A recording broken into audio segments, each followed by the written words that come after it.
We'll be a superpower, will be far superior to the American.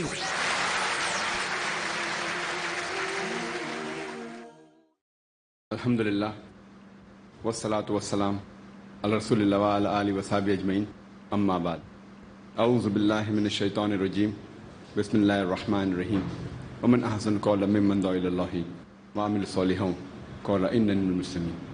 Rabbi shrah li sadri wa yassir li amri wahlul 'uqdatam min lisani yafqahu qawli. সবাইকে স্বাগত জানাই Islamic সম্ভাষণে। আসসালামু আলাইকুম ওয়া রাহমাতুল্লাহি ওয়া বারাকাতুহু। আল্লাহ সুবহানাহু ওয়া তাআলার দয়া, শান্তি এবং রহমত আপনাদের সবার উপর বর্ষিত হোক।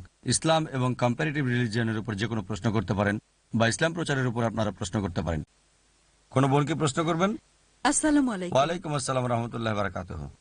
আমরা কিভাবে অমুসলিম বন্ধুদের বোঝাবো যে আমরা মুসলিমরা বার্ষিকী এবং জন্মদিন পালনে বিশ্বাসী না? বোন একটা প্রশ্ন করলেন যে কিভাবে অমুসলিম বন্ধুদের বোঝাবেন যে আমরা মুসলিমরা জন্মদিন এবং বার্ষিকী পালন করি না। বোন, আমি জানি এক শ্রেণীর মুসলিম আছে যারা বলে জন্মদিন পালন করাটা হারাম। তবে আমার কথা হচ্ছে, কোরআনে একটা আয়াতও দেখি না যেটা বলছে জন্মদিন পালন করা হারাম, অথবা কোনো সহিহ হাদিসেও বলছে না জন্মদিন পালন করা বা বার্ষিকী উদযাপন করাটা হারাম। তাই আমি ব্যক্তিগতভাবে বলছি না যে জন্মদিন পালন করা হারাম। তবে অধিকাংশ ক্ষেত্রে যে জন্মদিন পালন হয়ে থাকে সেটা হারাম হয়ে যায় অন্য কারণে। যেমন ধরেন, শুধু টেলিভিশন দেখা হারাম না, ঠিক আছে? শুধু কেবল টিভি হারাম না, কিন্তু এটার 95% বা 99%-এরও বেশি স্যাটেলাইট চ্যানেলে যা আসে সেজন্য কেবল টিভি হারাম। আর আমরাও বলি পরিহার করাই ভালো। সুতরাং শুধু টেলিভিশন দেখা হারাম না, যদি খুব সাবধান থাকেন আর দেখতে হবে সঠিক ব্যবহার হচ্ছে কিনা, সেক্ষেত্রে হারাম হতে পারে। তবে স্বাভাবিক যে নিয়ম আছে তা যদি দেখেন, অধিকাংশ জন্মদিন উৎসব হিসেবে যেগুলো পালন হচ্ছে এগুলো হারাম। যেমন ধরুন, জন্মদিন হোক সেটা বুদ্ধের বা শ্রীকৃষ্ণের জন্মদিন, হারাম কারণ এটা মূর্তি পূজার দিকে ধাবিত করে। তাই জন্মদিন পালন করা হোক সেটা তথাকথিত দেবতাদের অথবা হোক সেটা নবীদের, কারণ তাদের বলবেন যে আমাদের কেবল এক আল্লাহর উপাসনা করতে হবে, আর ঈশ্বরের কোনো জন্মদিন নেই। যদি ঈশ্বরের জন্মদিন থাকে তার মানে উৎপত্তি হয়েছে, তাকে সৃষ্টি করা হয়েছে, এটা যথেষ্ট। তাই যদি কোনো বিশেষ ব্যক্তির শ্রদ্ধা দেখাতে জন্মদিন পালন করেন, এটা মূর্তি পূজার দিকে নিয়ে যায়। আর একমাত্র এই পৃথিবীতে আল্লাহ সুবহানাহু ওয়া তাআলার ইবাদত করতে হবে। এ কারণেই আমরা বলি যে কোনো ব্যক্তির জন্মদিন পালন করা, তাদের সম্মান করা প্রত্যক্ষ বা পরোক্ষভাবে মূর্তি পূজার দিকে ধাবিত করে। হতে পারে এটা সরাসরি, যেমন যীশুখ্রিস্টের জন্মদিন পালন করা, আমরা যীশুখ্রিস্টকে ভালোবাসি, তাকে সম্মান করি, কিন্তু যখনই উদযাপন করতে শুরু করেন তাকে আপনারা ঈশ্বর বানাচ্ছেন। এটা হচ্ছে মূর্তি পূজার মতো, নেতা পূজা, যা পরে শিরকের পর্যায়ে, যা ইসলামে সবচেয়ে বড় গুনাহ। এ কারণে যে কোনো ব্যক্তির জন্মদিন পালন করা, স্মরণ রাখার জন্য সেটা হারাম, পরিষ্কার। তাই যদি বলেন কোনো নবীর জন্মদিন পালন করা বা শ্রদ্ধার জন্য কোনো ব্যক্তিত্বের, সেটা হারাম, আমি একমত। কারণ ইসলামে একটা উল্লেখযোগ্য নিয়ম আছে। ইবনে তাইমিয়ার মতে, তিনি সহিহ হাদিস থেকে বর্ণনা দিয়েছেন যে উপাসনার সাথে সংশ্লিষ্ট বিষয়গুলো হচ্ছে ইবাদত। যা কোরআন এবং সহিহ হাদিসে উল্লেখ আছে তা পালন করতে হবে, যেগুলো উল্লেখ নাই সেগুলো হারাম। যা উল্লেখ আছে তা করতে হবে। যেমন ধরেন, কিভাবে নামাজ পড়বেন এটা বলা হয়েছে, রাফেদ আইন করতে হবে, সূরা ফাতিহা পড়তে হবে। তারপর বললেন ঠিক আছে, আমি অন্য কিছু পড়বো, সূরা ফাতিহা পড়বো না। আমি নামাজে একটা হাদিস পড়বো। আমি বলবো, কেন হাদিস পড়ছেন? না, তবে কোনো হাদিস তো বলছে না যে পড়তে পারবেন না। তাই ইবাদতের ক্ষেত্রে যেটা বলা হয়েছে সেটাই করতে হবে, বা ক্যাটাগরির উপর নির্ভর করে বাধ্যতামূলক। তবে যা বলা হয়নি তা হারাম। আগামীকাল বলতে পারবেন না আমি এক পায়ে দাঁড়িয়ে নামাজ পড়বো, ঠিক আছে? তবে আমি যদি বলি এক পায়ে দাঁড়িয়ে নামাজ পড়বেন না, আপনি বলবেন কেন? আমাকে একটা হাদিস দেখান যেটা বলছে এক পায়ে দাঁড়াতে পারবেন না, কোরআনের একটা আয়াত দেখান যেটা বলছে এক পায়ে দাঁড়াতে পারবেন না। দেখেন, যা বলা হয়েছে তাই করতে হবে উপাসনার ক্ষেত্রে, ইবাদতের ক্ষেত্রে। তবে মামলাত অন্যান্য বিষয় করতে পারেন ইবাদত ছাড়া। ইবাদত মানে নামাজ পড়েন, ইবাদত যেমন জাকাত, সবকিছু ব্যবসার ক্ষেত্রে। অন্যান্য দুনিয়াবী বিষয় যেগুলো ইবাদতের সাথে সরাসরি জড়িত না, যেটা হারাম বলা হয়েছে সেটা হারাম, যেটাকে হারাম বলা হয়নি সেটা হালাল, ঠিক আছে? কোরআন এবং সহিহ হাদিসে যেটাকে হারাম বলা হয়েছে সেটা হারাম, যেটা উল্লেখ করা হয়নি হতে পারে মাকরু ক্যাটাগরি, মুবাহ ক্যাটাগরি, মুস্তাহাব বা ফরজ, বা হালাল ক্যাটাগরির হতে পারে। যেমন ধরেন, কোরআন বলছে শুকর খাওয়া হারাম, মদ পান করা হারাম, খাবার যেগুলো কোরআন হাদিসে হারাম বলা হয়েছে সেগুলো হারাম, অন্যান্য সব হালাল। খুব সহজ। আমের কথা কোরআনে বলা হয়নি যে এটা খেতে পারবেন না, উল্লেখ করা আছে না? সহিহ হাদিসে উল্লেখ আছে না? ও এটার উল্লেখ নাই তার মানে হারাম না। উল্লেখ নাই মানে হচ্ছে মুবাহ, ঐচ্ছিক। হালাল, হালালের ক্ষেত্রে হতে পারে মুবাহ, মুবাহ মানে ঐচ্ছিক। এটা মুস্তাহাব হতে পারে, ফরজ হতে পারে। যদি ফরজ হিসেবে উল্লেখ না থাকে তাহলে ফরজ না। আপনাকে বুঝতে হবে যে শরীয়তে দুই ধরনের বিধান আছে। একটা হচ্ছে ইবাদত, যার উল্লেখ থাকলে করা যাবে হালাল, যদি উল্লেখ না থাকে হারাম। দুনিয়াবী বিষয়ে অন্যান্য ক্ষেত্রে মামলাত। ইবাদতের বাইরে কার্যক্রমগুলোতে যা হারাম বলা হয়েছে তা হারাম, অন্য সবকিছু হালাল। সুতরাং কোনো ব্যক্তিত্বের জন্মদিন পালন করাটা ইবাদতের পর্যায়ের অন্তর্ভুক্ত। এটা কোরআন এবং সহিহ হাদিসে উল্লেখ নাই যে জন্মদিন পালন করতে পারবেন না, উল্লেখ নাই, কিন্তু এটা হারাম, কারণ শিরকের পর্যায়ে। বুঝতে পারছেন? তবে ব্যক্তিগতভাবে জন্মদিন পালন করাটা দুনিয়াবী বিষয়। কিছু মুসলিম বলছেন হারাম, তাতে আমি একমত না, কারণ এটা দুনিয়াবী বিষয়ের। তারপরও আমাদের স্কুলে আমরা উল্লেখ করেছি যে এটা করা যাবে না, হারাম। যেমন নাচ করা, গান করা, এগুলো হারামের দিকে নিয়ে যায়। তবে সাধারণত ফতোয়া হিসেবে আপনি বলতে পারবেন না যে আপনার ছেলে মেয়ের জন্মদিন পালন করাটা হারাম। আর এটাকে মাকরু বলতে পারেন বা পরিহার করাই উত্তম, যদি না করেন সেটাই উত্তম। এজন্য যে হয়তো আপনার জন্মদিনে মিউজিক থাকতে পারে, অন্যান্য বিষয় থাকতে পারে, তবে কোনো হাদিসই বলছে না যে সন্তানের জন্মদিন পালন করতে পারবেন না। আপনার সন্তানের জন্মদিন পালন করা উৎসবের পর্যায়ে পড়ে, ইবাদতের পর্যায়ে পড়ে না, ঠিক আছে? কিন্তু তারপরও আমাদের স্কুলে যেমন ধরেন টুপি পরা ফরজ না, কিন্তু আইআরএফ এ প্রত্যেক স্টাফকে টুপি পরতেই হয়, মুস্তাহাব। সুতরাং আইআরএফ এর নিয়ম এটা বাধ্যতামূলক। আর এভাবে জন্মদিন পালন করাটাও নিষিদ্ধ আইএস এর নিয়ম অনুযায়ী। আইএস এর নিয়মে যেগুলো হারাম তার সবকিছুই শরিয়াতে নিষিদ্ধ না হতে পারে। আর আইএস এর যেগুলো ফরজ ইসলামিক ইন্টারন্যাশনাল স্কুলের নিয়মে ইসলামে সেটা ফরজ না হতে পারে। যেমন ধরেন আমাদের বাচ্চাদের একই ড্রেস পরতে হয়, একই কালার, গ্রেস ব্লু বা ব্লুইশ গ্রে। এটা আইএস এর নিয়মে ফরজ, কিন্তু বাইরে ইসলামে ফরজ না। তাই বুঝতে হবে যে একটা হারাম জিনিসকে ফরজ করা যাবে না। একটা মুস্তাহাবকে ফরজ করতে পারেন, একটা মুবাহকে ফরজ করতে পারেন, ফরজকে ফরজ করতে পারেন, এটা স্পষ্ট। একজন অমুসলিম যিনি ইসলাম গ্রহণ করেছিলেন, একদিন তিনি আমার স্ত্রীর সাথে আমার কাছে এসে কিভাবে ইসলাম গ্রহণ করেছিলেন তা বলেছিলেন, মাশাআল্লাহ, এবং কিভাবে সন্তান লালন পালন করছেন। যখন তিনি তার মায়ের বাড়িতে যান, তার বোনও তাকে খুবই ভালোবাসে। একদিন তার জন্মদিন ছিল, আর সে জানতো যে আমার বোন জন্মদিন পালন করাটা পছন্দ করে না, তাই এই উদ্দেশ্যে সেদিন কেক কাটা হয়নি। পরদিন তিনি একটা কেক আনলেন যার উপর লেখা ছিল হ্যাপি বার্থডে। আর তিনি বললেন আমি এটা খাবো না, তবে সন্তানদের বললেন তোমরা চাইলে খেতে পারো। বোনের কানে কানে বলেছিলেন যে কেক কাটা হারাম। আমি তাকে বললাম এটা হারাম না, সে খুব দুঃখ পেল। দেখেন, এই অবস্থা দেখে তিনি এক বোনের কাছে সঠিক চিত্রটা তুলে ধরতে চান, হিন্দু বোনের কাছে, আর তাকে বলেছি যে তার বরং কেকটা খাওয়াই ভালো ছিল। তবে দুঃখজনকভাবে সে মনে করেছে এটা হারাম, তাই খায়নি এবং সওয়াব পাবে। আসলে তার বোনের কেক খাওয়াটা হারাম না। স্বাভাবিকভাবে আমি মুসলিমদের বলবো এটা পরিহার করুন। যদি আপনার বোন মুসলিম হয়ে জন্মদিন পালন করে কেক খেলেন না, কোনো সমস্যা নেই। কেক খাওয়া হারাম না, এটা মুস্তাহাব, এটা করবেন না কারণ তাকে উৎসাহিত করছেন না, ঠিক? এখানেও একই বিষয়। যদি আপনার বোন হয় একজন মুসলিম, জন্মদিনের কেক দেয়, আপনি খাবেন না, সেটাই ভালো, মুস্তাহাব। কিন্তু এখানে একজন নতুন মুসলিম যে অমুসলিম বোনের কাছে গেছে, আর এখন কেক খাওয়াটা একটা ছোট বিষয়, বড় বিষয় হচ্ছে শিরক। তাই আপনার বেশি গুরুত্বপূর্ণ বিষয় হচ্ছে শিরক মুক্ত কেক খাওয়া না খাওয়া না। যদি যীশু খ্রিস্টের জন্মদিনের কেক বা শ্রীকৃষ্ণের জন্মদিনের কেক খেতে বলে, সে সময় না খেলে ঠিক আছে। তাই আমরা দায়ী হিসেবে আমাদেরকে শরীয়তের সীমাটা জানতে হবে। এটা আমার মতামত, অনেকে দ্বিমত করবেন। এটা আমার মত যে কোনো ব্যক্তির জন্মদিন পালন করা হারাম না, তবে আমি বলবো মাকরু বলতে পারেন, মুসলিমদের পালন করা উচিত না, ঠিক আছে? আমি যদি বলি দাঁড়িয়ে পানি পান করবেন না, কিন্তু দাঁড়িয়ে পানি পান করাটা তো হারাম না, মাকরু। বোন, যখন অমুসলিমদের সাথে কথা বলবেন জন্মদিন পালনের ইস্যু নিয়ে কথা বলবেন না, এগুলো ছোট বিষয়। হ্যাঁ, নবীদের বড় ব্যক্তিত্বের জন্মদিন, সেক্ষেত্রে যুক্তিসঙ্গত কারণ দেখাতে পারেন, যা আগে আমি আমার উত্তরের অংশ হিসেবে বলেছি। তবে কারো ব্যক্তিগত জন্মদিন সেটা ছোট বিষয়। হ্যাঁ, আপনি বলতে পারেন তোমাদের জন্মদিন উৎসবে মিউজিক থাকে, ডান্সিং থাকে, লোকজন নোংরা কাপড় পরে, এগুলো তুলে ধরবেন।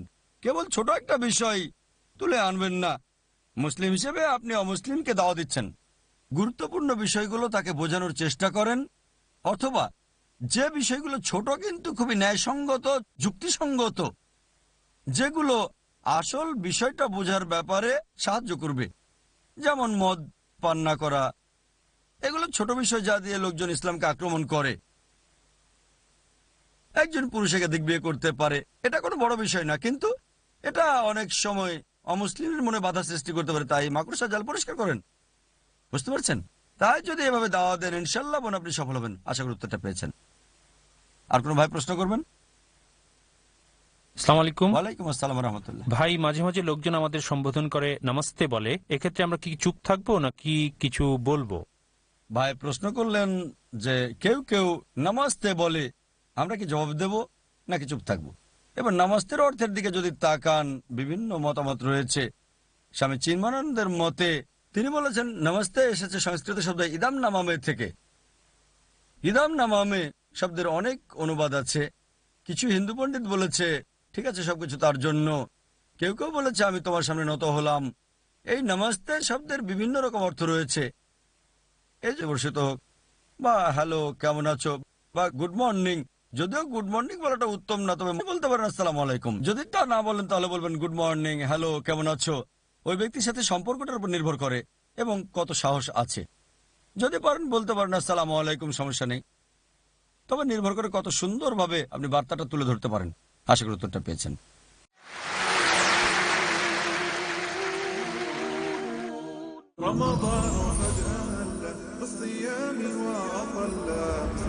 আসসালামু আলাইকুম। আমি মোহাম্মদ বদরুদ্দোজা নাদবি আমার পক্ষ থেকে এবং পিস টিভি বাংলার পক্ষ থেকে আপনাদেরকে জানাই রমজানুল মুবারকের আন্তরিক মুবারকবাদ। মুমিনের চাল চলন, ইসলামী তরিকা, আমলের পরীক্ষা। আমি মোহাম্মদ হাশিম মাদানী। শেখ হাশিম মাদানী। আর আপনারা দেখছেন পিস টিভি বাংলা। কেন জীবনের সফলতার জন্য দরকার ইসলামী তরিকার জানার জন্য দেখুন ইসলামী নৈতিকতা। দেখুন আদব, প্রতি মঙ্গলবার সন্ধ্যা 5:30টায় বা পুনঃ সম্প্রচার বিকেল 3:30 বাংলাদেশে পিস টিভি বাংলায়।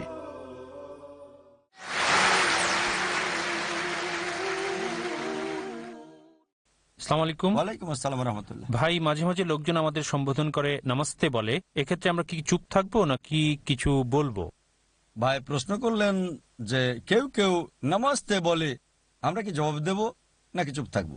এবার নামাজের অর্থের দিকে যদি তাকান, বিভিন্ন মতামত রয়েছে। স্বামী চিন্ময়ানন্দের মতে তিনি বলেছেন নমস্তে এসেছে সংস্কৃত শব্দ ইদাম নামামে থেকে। ইদাম নামামে শব্দের অনেক অনুবাদ আছে। কিছু হিন্দু পণ্ডিত বলেছে ঠিক আছে, সবকিছু তার জন্য। কেউ কেউ বলেছে আমি তোমার সামনে নত হলাম। এই নমস্তে শব্দের বিভিন্ন রকম অর্থ রয়েছে। এজন্য পূর্ব সতর্কতা হিসেবে যদি নিশ্চিত হন যার অর্থ শরিয়ার বিরুদ্ধে যায় না, তাহলে বলতে পারেন, অথবা বলবেন উত্তর করব না। যদি বলে আসসালামু আলাইকুম, বা আপনার উপর শান্তি বর্ষিত হোক, বা হ্যালো কেমন আছো, বা গুড মর্নিং। যদিও গুড মর্নিং বলাটা উত্তম না, তবে মন্দ কিছু বলার চেয়ে ভালো। আমার লেকচারে বলেছি উত্তম হচ্ছে আসসালামু আলাইকুম। সে বলেছে নামাজতে আপনি বলতে পারেন আসসালামু আলাইকুম। যদি তা না বলেন তাহলে বলবেন গুড মর্নিং, হ্যালো কেমন আছো। ওই ব্যক্তির সাথে সম্পর্কটার উপর নির্ভর করে এবং কত সাহস আছে। যদি পারেন বলতে পারেন আসসালামু আলাইকুম, সমস্যা নেই। তবে নির্ভর করে কত সুন্দরভাবে আপনি বার্তাটা তুলে ধরতে পারেন। আশা করি উত্তরটা পেয়েছেন। কোন বোন কি প্রশ্ন করবেন? আমরা জানি যে ইসলামে মিউজিক হারাম, তবে বিশেষ কিছু শিশুদের নিয়ে কাজ করতে গিয়ে দেখলাম যে মিউজিক থেরাপি অসাধারণ কাজ করে প্রতিবন্ধী শিশুদের ক্ষেত্রে, যারা বিশেষ করে সামাজিক লেভেল থেকে বিচ্ছিন্ন। এখন আমরা মিউজিক থেরাপির ব্যাপারে কতদূর উৎসাহিত করতে পারি ওইসব শিশুদের ক্ষেত্রে, বিশেষ করে প্রতিবন্ধী শিশুদের ক্ষেত্রে? বোন প্রশ্ন করলেন যে মিউজিকের ব্যাপারে বলা হয়েছে এটা হারাম, আর শিশুদের সাথে যুক্ত হয়ে বুঝতে পারলেন যে মিউজিক কিছু শিশুর জন্য কিছু ক্ষেত্রে উপকারী, আত্মসংবৃত শিশুদের ক্ষেত্রে। সুতরাং কতটুকু অনুমতি আছে? বোন, মিউজিকের ব্যাপারে সাধারণভাবে বললে আমরা জানি যে মিউজিক্যাল যন্ত্রটার অনুমতি আছে সেটা দাফ। অন্যান্য মিউজিক্যাল যন্ত্রপাতি যেমন গিটার, বাঁশি ইত্যাদি হারাম। এর পরিবর্তে প্রাকৃতিক শব্দ ব্যবহার করতে পারেন। শুধু যে যন্ত্রের কথা হাদিসে বলা হয়েছে তা হচ্ছে দাফ। এবার শিশুদের শান্ত রাখার জন্য যাদের ঘাটতি আছে, মিউজিকের ব্যবহার, যাদের নির্দিষ্ট সমস্যা আছে বা যারা আত্মসংবৃত, এক্ষেত্রে বোন মেডিকেল চিকিৎসা হিসেবে কোরআন বলছে সূরা বাকারা অধ্যায় 2 আয়াত 173, সূরা মাইদা অধ্যায় 5 আয়াত নম্বর 3, সূরা আনাম অধ্যায় 6 আয়াত 145, সূরা নাহাল অধ্যায় 16 আয়াত 115 নিষিদ্ধ জিনিসের উল্লেখ করার পর এতে বলা হয়েছে যদি চাপের মুখে অনিচ্ছাকৃতভাবে আল্লাহ সুবহানাহু ওয়া তাআলাকে অমান্য করা হয়, আল্লাহ রহমানুর রাহিম। তার মানে চাপের মুখে বা শুধু চিকিৎসার ক্ষেত্রে যদি মনে করেন ভালো চিকিৎসা হবে, মেডিকেলগত চিকিৎসার কারণে, সেই অবস্থাতে এটা করা যাবে। যেমন ধরেন মদ পান করা হারাম, কিন্তু কিছু ওষুধ আছে বা অনেক ওষুধে অ্যালকোহল থাকে, যদি সেটাই একমাত্র ওষুধ হয়, যদি সেটা রোগ ভালো করে জীবন রক্ষা করতে পারে ইত্যাদি, তখন অ্যালকোহলের অনুমতি আছে। একইভাবে মিউজিক থেরাপি হিসেবে ব্যবহার করা হলে যদি সমস্যা থেকে মুক্ত করতে পারে সেই শিশুর জন্য, সেই ক্ষেত্রে অনুমতি আছে। আশা করি উত্তরটা পেয়েছেন। ভাই, আমি হোটেল ম্যানেজমেন্টের ছাত্র। আমাদের প্রশিক্ষণ দেওয়ার সময় মদ পরিবেশন করাও শেখায়, এর অনুমতি আছে কি? ভাই প্রশ্ন করলেন যে হোটেল ম্যানেজমেন্টে পড়ছেন আর ট্রেনিং এ মদ পরিবেশন করতে হয়, অতিথিকে মদ পরিবেশন করার অনুমতি আছে কিনা? এটা ভাই হারাম। এটা কোরআনে হারাম বলার পাশাপাশি অনেক হাদিসও রয়েছে। একটা বিশেষ হাদিস আছে ইবনে মাজাহ বুক নাম্বার 30 অধ্যায় 6, আমাদের নবীজি মুহাম্মদ সাল্লাল্লাহু আলাইহি ওয়াসাল্লাম বলেছেন, তিনি 10 ক্যাটাগরির লোকদের একটা তালিকা করেছেন যারা মদ নিয়ে কাজ করে, যারা অভিশপ্ত হবে। বলা হয়েছে যে লোক মদ উৎপাদন করে, যার জন্য মদ উৎপাদন করা হয়, যে মদ সরবরাহ করে, যে লোক বিক্রি করে, যে এটার ব্যবসা করে, যে ব্যক্তি পরিবেশন করে, যার জন্য পরিবেশন করা হয়, এভাবে 10 শ্রেণীর কথা বলা হয়েছে যাদের উপর অভিশাপের কথা নবীজি বলেছেন। সুতরাং পরিবেশন করাটাও একটা ক্যাটাগরিতে আছে যেগুলো বলা হয়েছে, যেমন বানানো, পান করা, আমদানি করা ছাড়াও পরিবেশন করাটাও হারাম। তবে স্বাভাবিকভাবে আপনার হোটেল ম্যানেজমেন্টে সতর্ক হতে হবে, বলতে হবে যে এটা আমাদের ধর্মে নিষিদ্ধ, আপনার সেই সাহস থাকতে হবে। বিশ্বাস করেন যদি হিকমা সহকারে বলেন, সঠিকভাবে বলেন, কোনো সমস্যা হবে না। সমস্যা হলে পেশা পরিবর্তন করেন।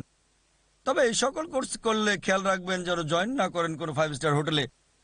যদি 5 স্টার হোটেলে যুক্ত হন সেই ক্যাটাগরিতে যাবেন না যেখানে মদ বিক্রি করা হয়। যদি হোটেলের কোনো একটা অংশে চাকরি করেন যেখানে মদ পরিবেশন করা হয় না, মদ সেই হোটেলের মুনাফার একটা ছোট্ট অংশ, খুবই ছোট্ট একটা অংশ, তাহলে সেটা হালাল। কিন্তু যদি রেস্টুরেন্টে চাকরি করেন, মদ পরিবেশন করেন, এটা হারাম হবে। কারণ যদি রেস্টুরেন্টে কাজ করেন যেটা মদ বিক্রি করে, সেটার বড় অংশ হচ্ছে মদ। মদ বড় অংশ না হলে লাভের বড় অংশ আসে মদ থেকে। তাহলেও যদি রেস্টুরেন্টে মদ বিক্রি করে আর একটা 5 স্টার হোটেলে মদ পরিবেশন করা হয়, 5 স্টার হোটেলে অনেক সেবা আছে, একটা সেবা হচ্ছে মদ বিক্রি। তবে পরিবেশনকারী হিসেবে চাকরি নিলে হারাম। এয়ারলাইনে চাকরি করা যাবে যদি সেটা বিমানবালার চাকরি না হয়। কারণ যদি এয়ার হোস্টেস বা পার্সার হন, আপনাকে যাত্রীদের জন্য মদ পরিবেশন করতে হবে, এটা হারাম। কিন্তু এয়ারলাইনের বুকিং এ চাকরি করতে পারেন, এখানে অ্যালকোহলের লাভ খুবই সামান্য। ইসলামিক শরিয়া বলছে যদি একটা চাকরিতে যুক্ত হন যাতে সামান্য হারাম কার্যক্রম আছে আর আপনি সেটার পেপসি পরিবেশন করব, এটা ভাবতে হবে আপনি যা করতে চান। আপনি স্প্রাইট পরিবেশন করব, স্প্রাইট মদের মতো দেখায় না, ঠিক আছে? আপনি বললেন যে সেখানে নির্দিষ্ট স্টাইল আছে, আপনাকে করতে হবে, এতে আর কি হবে? তাদের নির্দিষ্ট স্টাইল থাকতে পারে। গ্লাসে মদ পরিবেশন করতে হবে, প্রশিক্ষণ দেয় যাতে ভালো পরিবেশন করা যায়, সবকিছুই আছে। বলতে পারেন আমি এই কাজটা করব না, এটা ট্রেনিং এর ছোট্ট একটা অংশ। আপনাকে ঊর্ধ্বতনের সাথে কথা বলতে হবে আর সেটা হিকমার সাথে করতে হবে।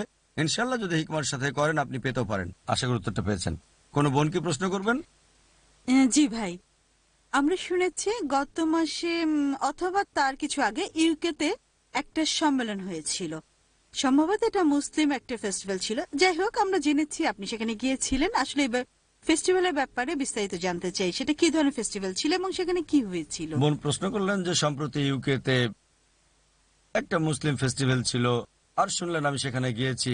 আমার ভুল না হলে ইসলামিক ভয়েসে একটা আর্টিকেল পড়েছি মুসলিম ফেস্টিভ্যাল সম্পর্কে, সেটা ভিন্ন বিষয়। আমি যেখানে গিয়েছিলাম সেটা ইউনিটি ইন দ্য মুসলিম উম্মাহ।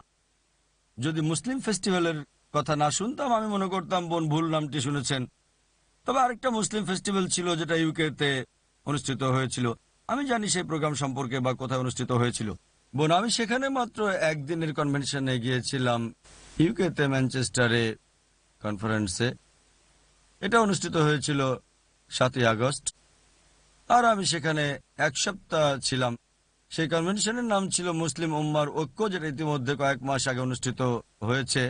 আর প্রধানমন্ত্রী টনি ব্লেয়ার এবং জ্যাক স্ট্রকে আসতে বলা হয়েছিল, কিন্তু বোমা হামলার কারণে শেষ মুহূর্তে আমাকে বলা হলো যে তিনি আসছেন না, কারণ বোমা হামলা হয়েছে। আমার মধ্যে খুব ভালো প্রচারণা হয়েছিল এবং অনেক মিডিয়াও সেখানে উপস্থিত ছিল, CNN, অনেক স্যাটেলাইট চ্যানেল ছিল, এছাড়াও সরাসরি প্রশ্ন করা হয়েছিল। আমিও টেলিভিশনে একটা প্রেস কনফারেন্সে ছিলাম। আর পরবর্তীতে এটা খুবই সফল প্রোগ্রাম হয়েছিল মাশাআল্লাহ। বক্তারা এসেছিলেন পৃথিবীর বিভিন্ন অঞ্চল থেকে।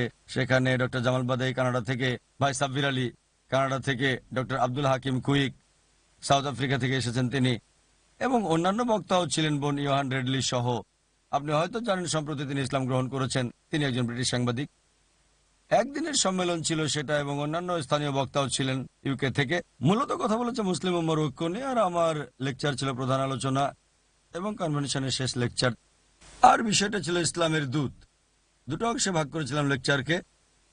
যদিও আমাকে 1 ঘন্টার বেশি সময় দেওয়া হয়েছে, অধিকাংশ বক্তাদের কম সময় দেওয়া হয়েছিল। আমি আধ ঘন্টা সময় লেকচার দিয়েছি মুসলিম উম্মার ঐক্য নিয়ে, আর যে লেকচারটা 2 ঘন্টা দিয়েছি চেন্নাই, সেটা সংক্ষিপ্ত করে দিয়েছি আধ ঘন্টায়। লেকচারের পরবর্তী অংশে ইসলামের দূত এ বিষয়ে কথা বলেছি। প্রথম অংশে কিভাবে মুসলিমদের সাথে সম্পর্ক রাখতে হবে, মূল বিষয় ছিল মুসলিম উম্মার ঐক্য। দ্বিতীয় অংশ ছিল কিভাবে অমুসলিমদের বর্তমান অবস্থায় সম্পর্ক রাখতে হবে। আমাদের বলা হয় সন্ত্রাসী, চরমপন্থী, মৌলবাদী, কিভাবে জবাব দিতে হবে, কিভাবে টেবিলটা উল্টে দিতে হবে। একই রকম যেমন বোন প্রশ্ন করলেন সানিয়া মির্জা সম্পর্কে, কিভাবে হিকমার সাথে জবাব দিতে হবে। আর দ্বিতীয় অংশ ছিল অতিরিক্ত আধ ঘন্টা ছিল যে কিভাবে অমুসলিমদের জন্য ইসলামের দূত হবে। কনভেনশনটা সফল হয়েছিল মাশাআল্লাহ সব মিলিয়ে। পরবর্তীতে আমরা ওল্ডহ্যামে গিয়েছিলাম, সেখানে লেকচার দিয়েছিলাম ইসলাম এবং সন্ত্রাসের উপর। ওল্ডহ্যামের পুলিশ প্রধানও সেখানে ছিলেন এবং তারাও সেখানে আলোচনা করেছিলেন। আমি ছিলাম প্রধান বক্তা, তারা 10 মিনিট কথা বলেছিলেন, আমি আলোচনা করেছি 1 ঘন্টা, এবং প্রশ্নোত্তর পর্ব ছিল। ব্রেডফোর্ডে লেকচার দিয়েছি, কনভেনশনে 2000-এরও বেশি দর্শক ছিল সেখানে। একই অবস্থা ব্রেডফোর্ডে, সেখানে 2500-এর বেশি দর্শক। বার্মিংহামে গিয়েছি, তারপর লন্ডনে এলাম, সেখানে টিভিতে সরাসরি 3 ঘন্টারও বেশি প্রশ্নোত্তর পর্ব চলছিল। প্রধানত প্রশ্নগুলো ইউকের ইসলামিক, অল্প কিছু লেখা ইসলামিক ভয়েসে এসেছিল মুসলিম ফেস্টিভ্যাল সম্পর্কে, যে কিছু মুসলিম একত্রিত হয়েছে এবং একটা উৎসব করেছিল। প্রধানত বোমা হামলার ব্যাপারে নিন্দা জানানো হয়েছিল উদ্দেশ্য, যেটা 7 জুলাই হয়েছিল, আর মুসলিমদেরকে দোষ দেওয়া হয়েছিল। ভুল ধারণাটা দূর করতে চেয়েছিলাম, যা আমাদের কনফারেন্সের প্রধান একটা উদ্দেশ্য ছিল, যা আমরা করেছিলাম মুসলিম উম্মতে এটা প্রমাণ করতে যে ইসলাম এমন একটা ধর্ম যা সংঘর্ষে উৎসাহিত করে না। এবং বোমা হামলার ব্যাপারে আমাদের অবস্থান এটাই। আশা করি উত্তরটা পেয়েছেন। ওয়াকির দাওয়ানা আলহামদুলিল্লাহ রাব্বিল আলামিন। يا رب إنك أنت السلام منك السلام إليك السلام فيا رب إنك أنت السلام منك السلام إليك السلام لأمرك يرجع أمر الأنام بين يديك قلوب الأنام لأمرك يرجع أمر الأنام بين يديك قلوب الأنام